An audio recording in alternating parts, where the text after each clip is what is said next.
What's going on right now with DOGE is directly relevant to computer security. I can't think of anybody better to help speak about this than Jake Williams. Jake, thank you so much for joining us today. We appreciate you coming on. Oh, I'm always happy to come on. And yeah, apparently I stepped in a hornet's nest. What I was really going after here is that move fast and break things is a horrific, absolutely horrific thing for security, because often the thing that gets broken is security. Let's be real. The people whose names have been put out there would not remotely pass background checks for the majority of our companies, let alone top secret security clearances. DOGE has been behind the firing of a lot of cybersecurity people. The governance risk compliance side of this relies on a structure to report to.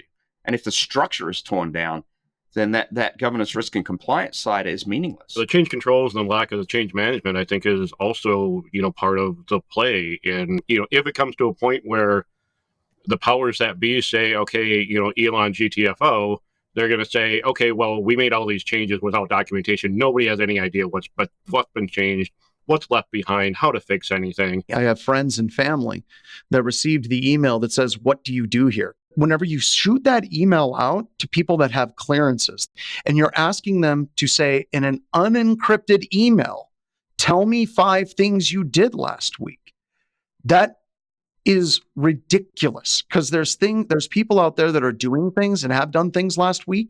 You do not want in a 5 bullet point email sent clear text on an unclassed system. The email does explicitly say, please don't send classified information, which is like, okay, all this is just putting the liability on the recipient. That's all it is. It doesn't mean, it's just like, share the information, but if you share some bad stuff, you're in trouble. It wasn't me. No backsies. If you're going to go through and say you can't release classified information, understand that even trying to talk about stuff around classified information absolutely allows our adversaries to put that crap together. If you say, I was in this country, this country, this country, that absolutely can become a security risk for some of our sources that we have in the HUMIT space right now today.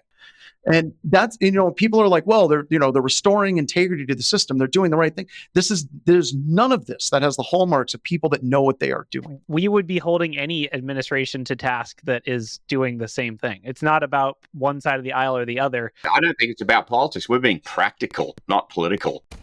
So OpenAI, basically revealed that some folks they attribute to Chinese government are creating offensive AI tools and data scrapers. So they claim to have identified it based on monitoring the logs in ChatGPT.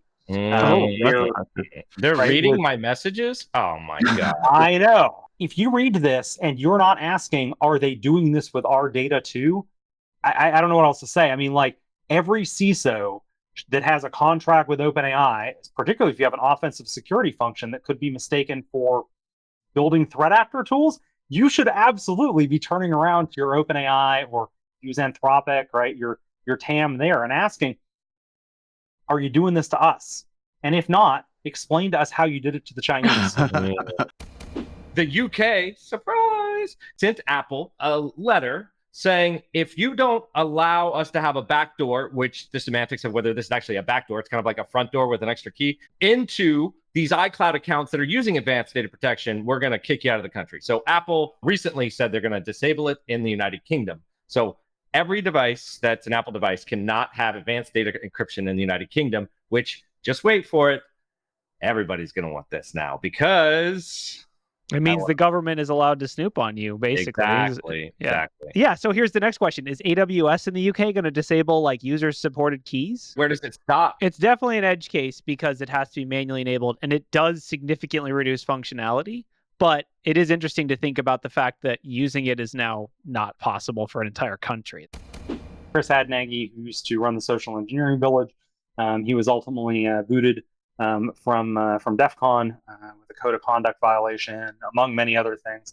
DEF CON filed basically a motion for summary judgment, noting that he hadn't met the burden of proof that they had defamed him in any way or wronged him in any way. When these allegations first came out, a lot of people were like, where's the proof? Where's the proof? And Jeff Moss, Dark Tangent, owner of DEF CON, has been consistently getting hammered on this. Jeff has taken, I cannot imagine how much money to defend this when it would have been phenomenally cheaper just to walk away.